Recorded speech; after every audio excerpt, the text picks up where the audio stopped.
Hello everyone! In this presentation I would like to talk about collocation, and I'll also explain why it's your new best friend. And nice to meet you. First of all, let me introduce myself before we start. My name is Elena Roy, I'm Italian, I'm a teacher and an English enthusiast. I'm willing to share what I know about the English-speaking world, and most of all, I'm eager to learn more and more about it. Here is where you can find me on Facebook and Instagram. Let's start with a quote. Language is the roadmap of a culture. It tells you where its people come from and where they're going. By Rita Mae Brown, who is an American writer.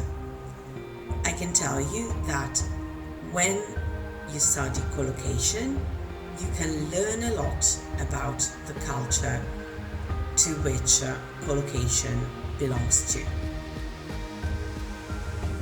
So I've divided my presentation into four main blocks, which are collocation, so the definition, combinations, the 7 types of collocation, exercises, and useful resources.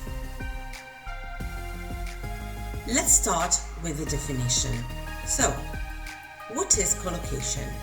Well, collocation refers to the combination of 2 or more words which often go together, forming fixed relationships that sound natural to native or expert speakers of that language.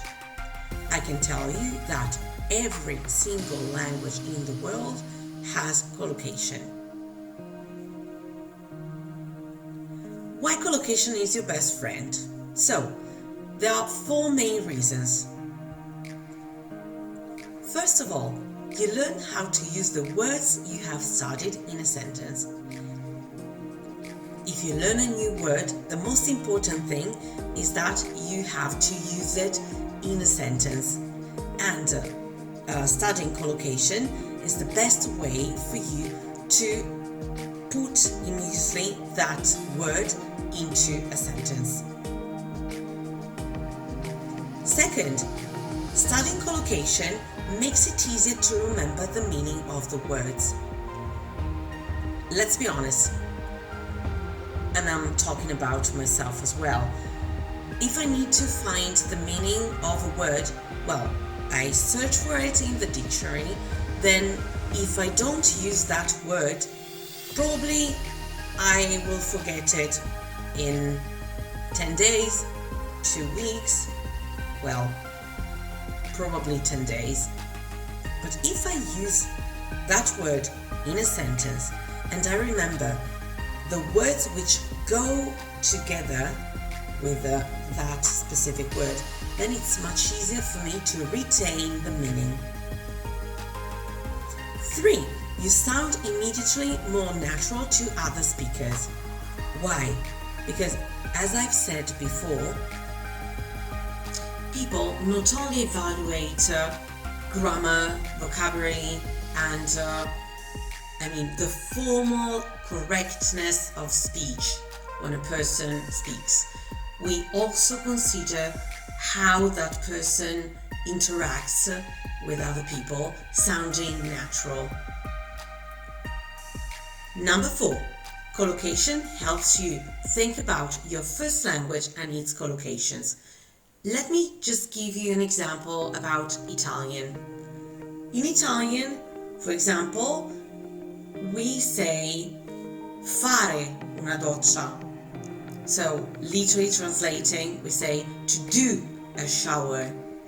Well, in English, we use to have a shower. I've also heard from some native speakers to take a shower, but I believe that to have a shower is the most common form. But in any case, no one says to do a shower. And that's interesting because this way we can also think about our first language and see the differences between that language, our second language, our third language, and so on.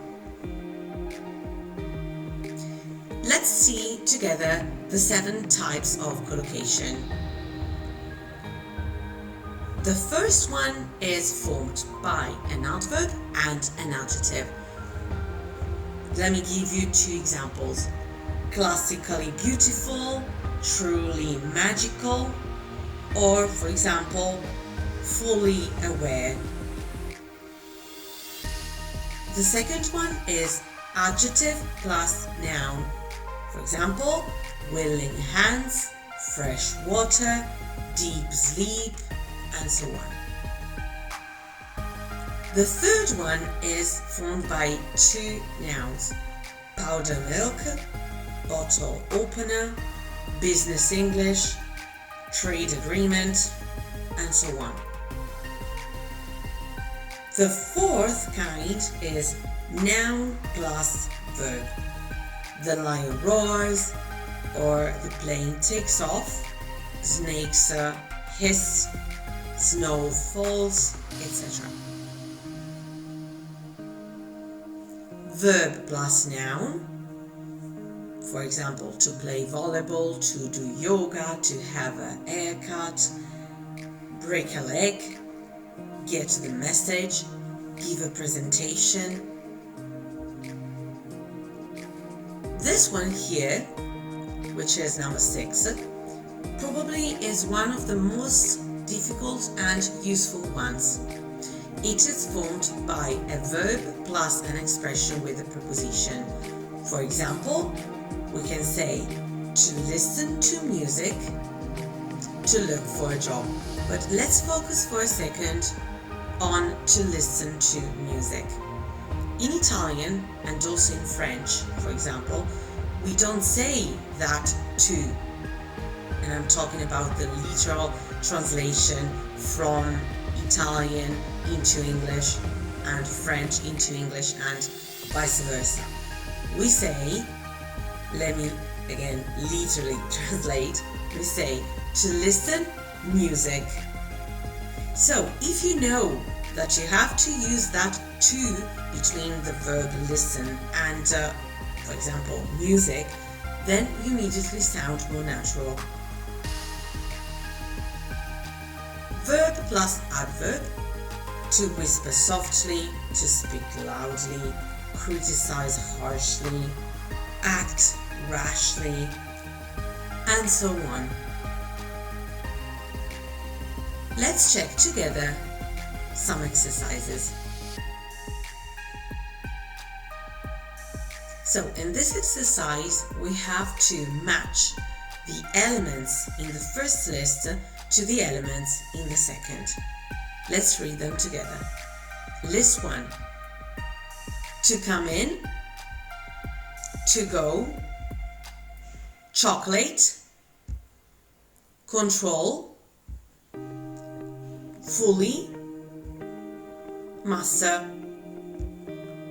In the second list we have knobs, of disguise, aware, smoothly, tears, and bar.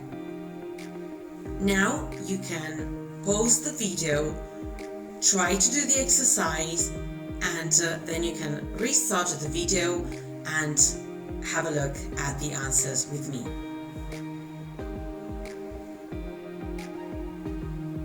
Answers: to come in tears, to go smoothly, chocolate bar, control knobs, fully aware, master of disguise. Let's have a look at exercise number 2. Here we have to choose the correct verb and the correct tense or form of that specific verb. I cannot go out this afternoon. I have to. My homework. My grandmother could me smile every time I talk to her. James feels sleepy. He wants a coffee. My friend her bed every day. Paul and Michael are good friends and they yoga together. Michelle always the washing up in the morning. You can pause the video again and restart the video when you're ready. Here are your answers. I cannot go out this afternoon. I have to do my homework. My grandmother could make me smile every time I talk to her. James feels sleepy. He wants to have a coffee. My friend makes her bed every day. Paul and Michael are good friends and they do yoga together. Michelle always does the washing up in the morning. Let's have a look at the last part of the presentation, and I will give you some useful resources, 2 websites and an Android app. The 2 websites are the Oxford Collocation Dictionary. Here you have the website. I find it really complete, but a little complicated for students probably, while the best one for students is this one here. OZ Dictionary. I really think that this is the best for students for a specific reason. For every collocation, they give you an example. While in the Oxford Collocation Dictionary, you have some examples, not an example for every collocation. I also found a long time ago a very good Android app. I haven't found anything for iOS, but in case you have some suggestions, please let me know, because I would really like to update the presentation, including one for iOS as well. Thank you very much in advance if you want to help me. This one is called IELTS Collocation, meaning an example. Let me tell you that this is based on the IELTS exam, and probably if you want to have a complete list, then OZ Dictionary is still the best, but it's really up to you. Thank you very much. As usual, your opinion is more than welcome, always as usual. Please let me know what you think. Bye bye!